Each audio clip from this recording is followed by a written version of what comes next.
Thanks again for making the Locked On Ole Miss podcast your first listen every day. We're free and available wherever you get your podcast, including YouTube. We're part of the Locked On Podcast Network, your team every day. Hello, I'm Stephen Willis, host of the Locked On Ole Miss podcast, and I am here with an Ole Miss football legend. John Fourcade is going to regale us with stories from his time in Oxford with the New Orleans Saints, and he's also going to tell us what to think about Jaxson Dart. Now, John, I usually use Ole Miss legend pretty loosely, but I am genuinely excited to have you on the program, and I've wanted to have this conversation for a while.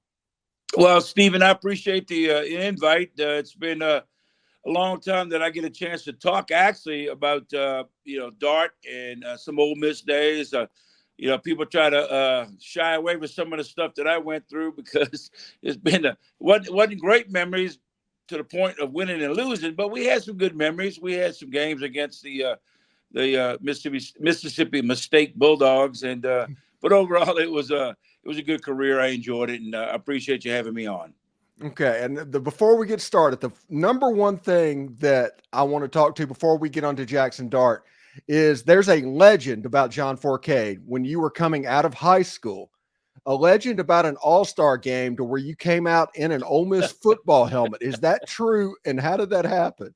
All right, the game was being played in Baton Rouge at LSU's Tiger Stadium. It's the Louisiana All-Star game, and I didn't go to LSU. It came down to LSU and Ole Miss, and at the last moment, I didn't know I could do that. I can wear, the Ole Miss helmet. So I asked.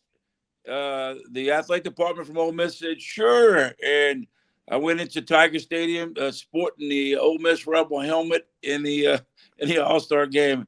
Look, I was a kid having fun with it. I didn't think much of it. It was a helmet. It just happens to be the Ole Miss Rebel one. But it worked out well because it got me the MVP of the game, and we won. So, hey, that was my first win at Ole Miss. Did you win in Tiger Stadium when you were at Ole Miss? And I know you were there with Steve Sloan.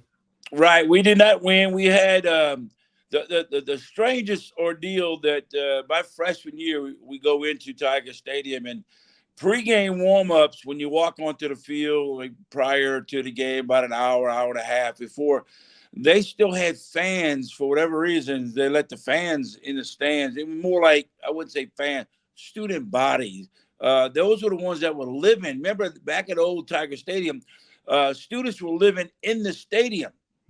Well, they let them come out and everything. So as we walked onto the field, someone threw a Jack Daniels bottle at us walking onto the field. Luckily, it didn't hit me. Lucky the guy didn't play quarterback in high school because he missed his target. But, and I was frustrated the fact that if you're going to throw a bottle of Jack Daniels at me on the field, at least have it full. Don't throw an empty bottle, because I do like to drink Jack Daniels at the time and back in the day, but I don't do it now. So, but an empty bottle of Jack Daniels doesn't go very far, compared to a full bottle. But listen, it was a rival. They were out there getting on me because I didn't go to LSU and did not win in Tiger Stadium. And the best I ended up doing was they came back and tied us up in Jackson my junior year. Or my senior year, should I say. But overall, we had some good battles. We were in some ball games, and I remember that, they were a good football club, and it just didn't work out for us beating LSU. Yeah, it was an interesting time. I like to tell people my first game that I got to go see was Steve Sloan's last. That was been the Mississippi State game in '82. And we'll come back to all of that because there's a particular, I guess, fourth down conversion against Mississippi State that kind of is your hallmark. But let's talk a little bit about Jaxson Dart for a second. He's coming into a year 3. You're a quarterback that got to have a year 3, if I'm not mistaken, at Ole Miss. How much was the transition from year 1 to year 2 and year 2 to year 3 for you as a quarterback, and how will that help Dart? Well, going into Ole Miss, I went in, and one reason I was going there was the fact that Steve Sloan, David Lee, who's quarterback coach, he pretty much said, look, you come to Ole Miss, you will be the starting quarterback for us eventually. With the other colleges that were recruiting me, a lot of them, I was going to go to certain schools, especially Alabama, until they told me I wouldn't probably play till I was a junior. Then it was LSU, and the same thing happened. You probably won't play until you're a junior. And the process elimination, well, when Ole Miss came on board with Steve Sloan, they came in late at Ole Miss on a recruiting trip. And look, they offered me the opportunity to come to Ole Miss and said, look, you'll get every opportunity to play and start as a freshman. And I said, you know what? That's the first school that ever said that to me. And we ran the same offense in high school that they did. So we got there, and the first year, it's tough. As a freshman, you're learning. I had to go up against 7 other quarterbacks on the roster to work my way up to being a starter. Eventually became a starter. It's tough your freshman year. You're basically learning. And right, wrong, indifference, you're going to make mistakes. And I made quite a bit of mistakes, I'm sure, as a freshman. But I learned from it. And then as the sophomore year went around, I felt a lot more comfortable running the offense. What helped me was finishing my freshman year, beating Mississippi State on that note up in Jackson. And then went to the sophomore year.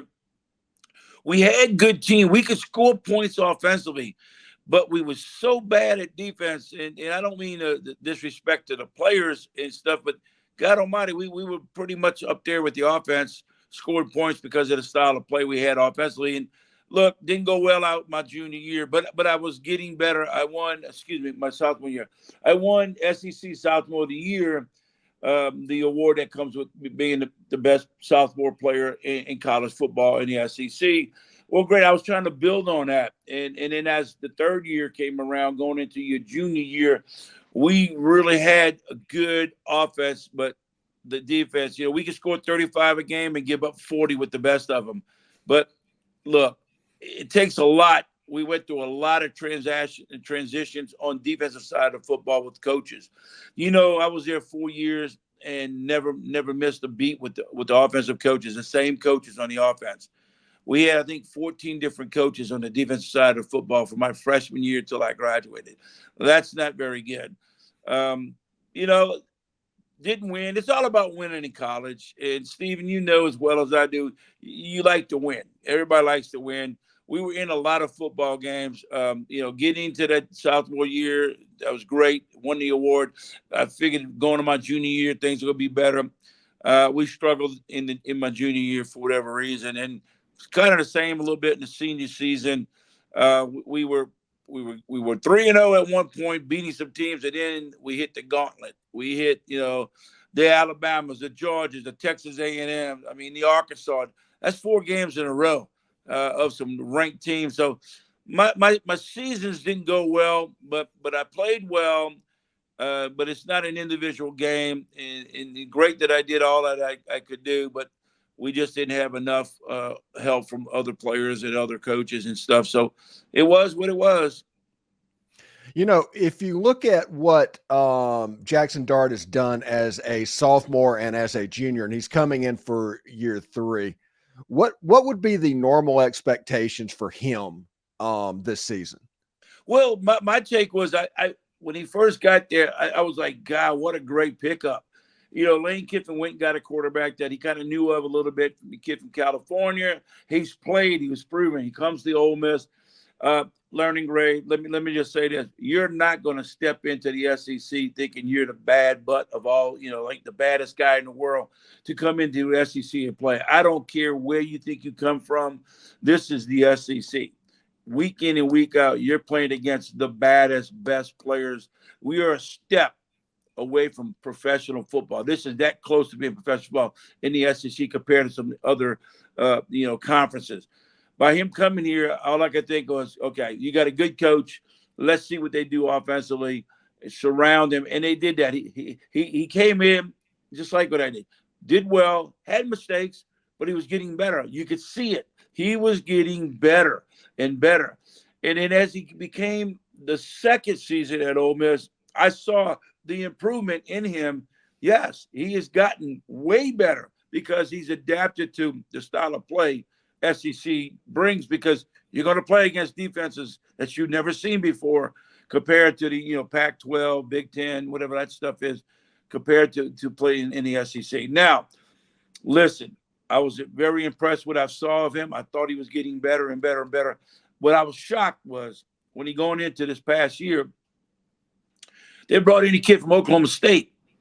And I'm thinking, why? Why? The kid was a 3-year starter at Oklahoma State. He comes to Ole Miss, and I'm thinking, was Dart not that good? Did Dart not play that well? Is Lane Kiffin going to make a change? Then he signed Howard Walker from LSU. And I'm thinking to myself, Howard Walker is going to be good, but he's not going to beat Dart out. The kid from Oklahoma State, I think his name was Sanders. He's a kid that I was like, oh, God, Dart, you might be transferred.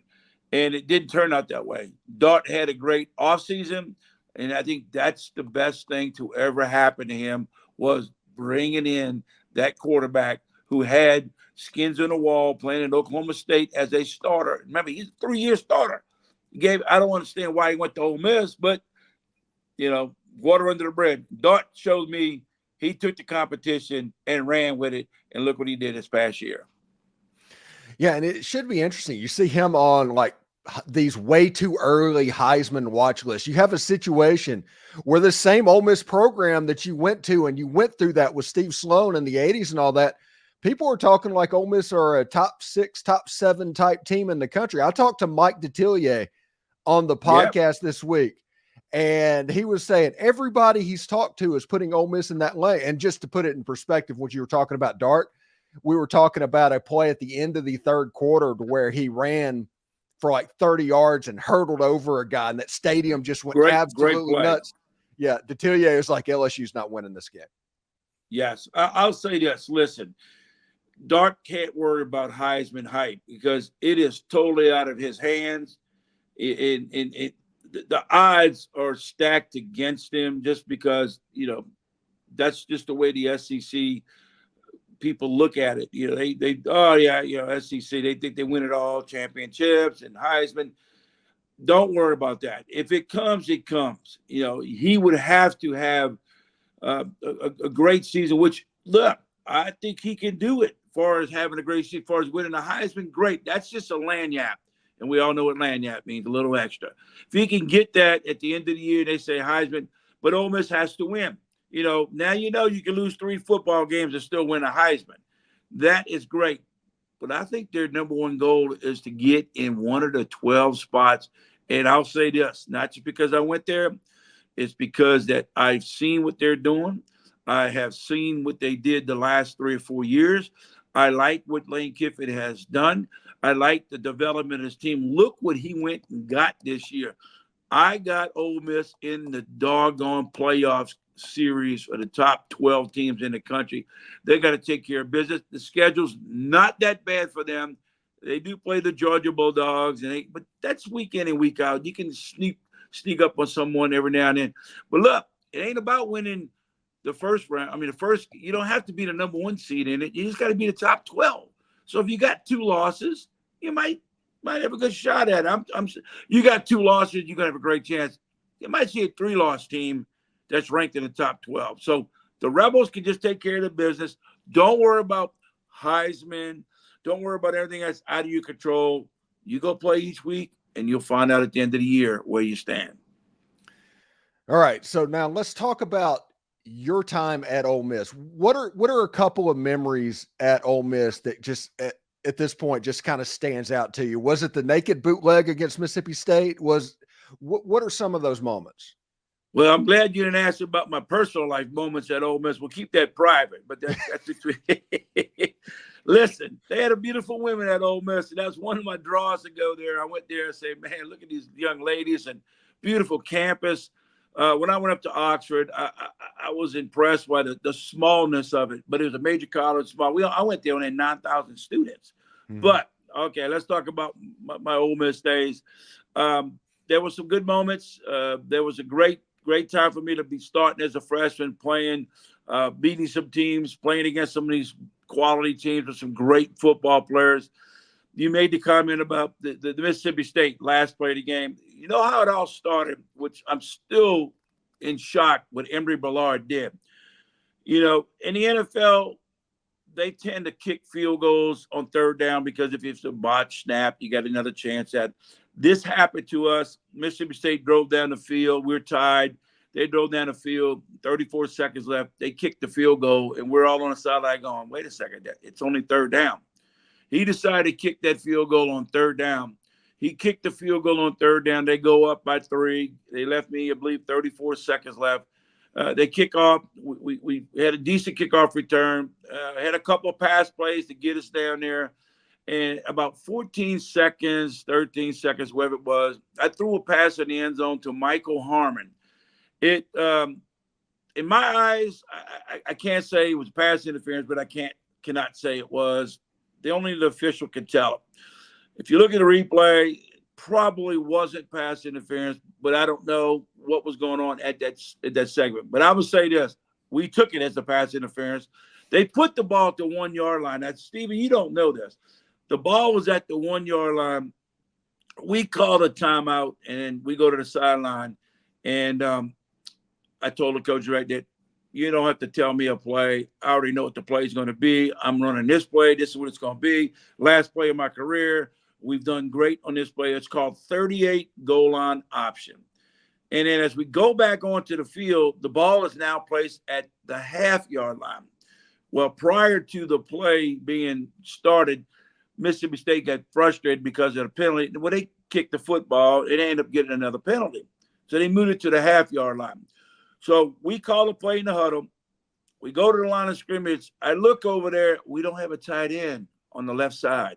I'm supposed to have the tight end on the left side. He's actually flanked out as a wide receiver.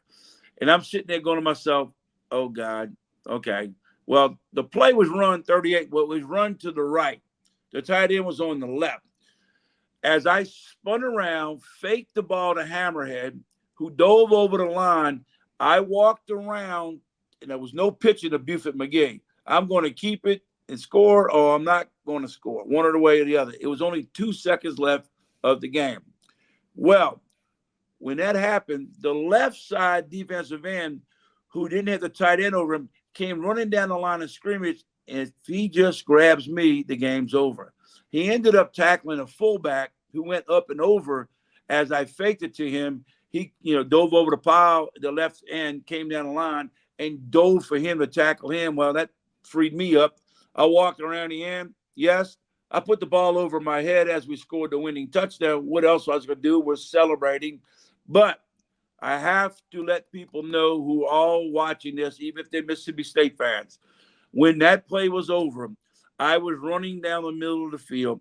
My team came off the sideline. They jumped me. We're all celebrating. One of my players was running down in front of the Mississippi State Bulldogs sideline, doing a high leg kick, giving the we're number one sign, if you know what I mean. It's, they were shooting the bird with 2 fingers at the Mississippi State team, where everybody thought, oh, that's John Fourcade. It wasn't me.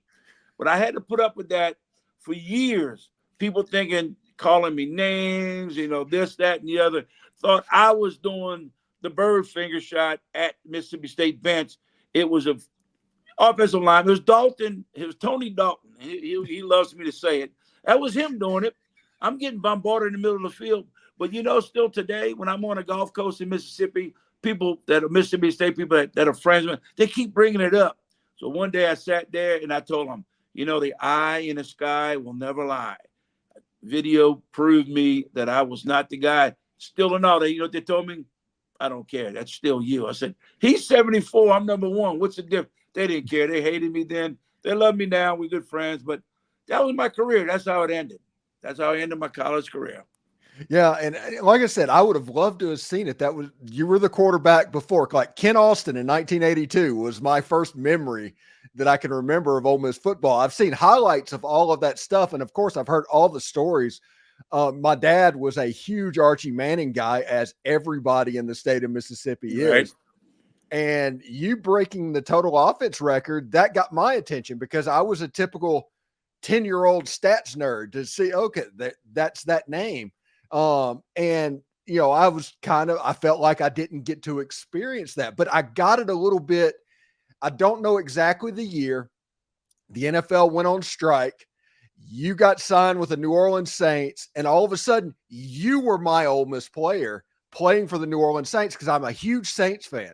have been my entire life. I'm from South Mississippi. That's just the way it is. I didn't have Archie Manning. My dad had Archie Manning. All those people. I had John Fourcade, and there's one play, and I actually saw a video of it today, as luck would have it, against the Los Angeles Rams. To where you threw an interception, there was a fumble, there was another fumble, you picked up that fumble and ran for a touchdown. Explain that. Well, it's funny, but let me before you get to that, everybody talk about, oh man, John Fourcade, you break all the Archie Manning's records. People didn't like that I broke Archie's record. Records are made to be broken. We knew that. And Eli came along and broke. But I want to thank Eli for leaving me one record. And I believe I still hold the most interceptions in one season. So thank you for Eli. But look, back to that game. It was an 87 strike season and against the Rams right before the half. Just throw this for a Hail Mary. We were so far from the end zone. He said, just throw it down there, see what happens. Pass interference or something will line up, get a field goal. It was picked off. The guy runs it back down the sideline, and then he fumbles the football, and then his defensive lineman guy picks it up, and then he cuts across the field between him and me, and the goal line was just me. And then my receiver that I was threw the ball to came down the field and stripped the lineman of the football, and it bounced into my hands, and I ran it in. It was about 80, 85 yards. And the funny part about all that was I didn't know this, but as time went on, Steve Sabo called me, who used to be the big NFL. You always seen him in the mornings on Sunday, doing in the NFL films, and that voice of his. Well, he actually reached out to me and said, hey, I have a video for you, and I want to let you know you are in the 100 greatest all-time touchdowns. And I'm like, okay, well, I didn't know what until he showed me the video. Well, number one is the Immaculate Conception with Franco Harris. But I'm number 100. And people still to today said that to me. They like to look at it and places I go to and explain to them what all transpired. But they'll never take that away from me. And in the same time, I had Chris Berman from ESPN. He said, John, you're also in the 100 greatest bloopers of all time. So it made both the greatest 100 touchdowns and made a bloopers. But it was exciting. In the Dome, the first game I've ever played in the NFL, and that happens, and we win the game, and that's how I got my career started. They ended up keeping 8 players from the strike season to stay on the New Orleans Saints. Yeah, and I remember that, and I felt bad because you'd always look like the Alabama score was like 59-39 35 when you played in college. And then the Saints in that time frame, they didn't have much of a defense either. I mean, that legendary from the 70s, kind of an interesting period with you on the offensive side of the ball. Well, when they got to the New Orleans Saints, as time went on, that defense got really good for us in 87, 88. We had the Dome Patrol, the 4 greatest linebackers to ever play, in my eyes, together as a combined group. Yes, that was a good time. We had more of the Big Ten style offense, pounding ground, 3 yards in a cloud of dust. And football compared to today in the NFL, it's like, is that really football back when we played? It's so different. Granted, there were some great players, don't get me wrong, in the NFL. It's just the style of play nowadays with the spread, the open up, a lot more throwing, and then the rules were different.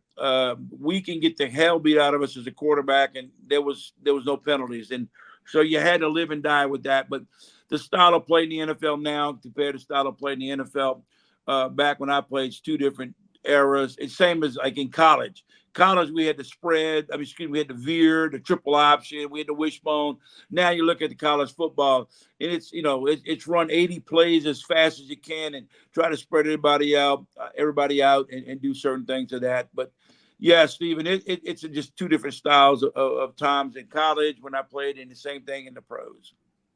Yeah, and before we get out of here, what is your pick for the Super Bowl? What do you expect? Well, before we got here real quick, I'm like, you said 82 was your last year. You saw Mississippi State and Ole Miss play. My brother Keith played in that game. Okay. And here's a trivia. Who were the only 2 brothers to end their careers scoring a touchdown? I scored to beat Mississippi State in 81. My brother Keith intercepted Johnny Bond, ran it in for the touchdown. It was the only score Ole Miss had that day. It was my brother's pick 6 for a score. But that's back in the day. But my prediction for the Super Bowl, I'm going Purdy. I'm going Mr. Irrelevant. I like the San Francisco 49ers to win this football game. I just think that it's their time. You know, Mike Shanahan has to. He's been there. He blew it with the Falcons. He blew it 2 years ago against the Kansas City Chiefs, a rematch. I just think San Francisco is looking really good. Kansas City's got Mahomes, one of the greatest quarterbacks ever played the game. But I think that there's what's going on with them this year. They've been struggling offensively. I think 49ers with 2 weeks rest, get ready. San Francisco, and I think they cover and win by 10. Thanks again for making the Locked On Ole Miss podcast your first listen every day. We're free and available wherever you get your podcast, including YouTube. We're part of the Locked On Podcast Network, your team every day. John Fourcade joining us, man. Thank you so much for it. This was just awesome. Thanks, Stephen. I appreciate it. Good luck to you, my friend. All right. Perhaps we can do it again. All right. Anytime. You got my number. Let me know.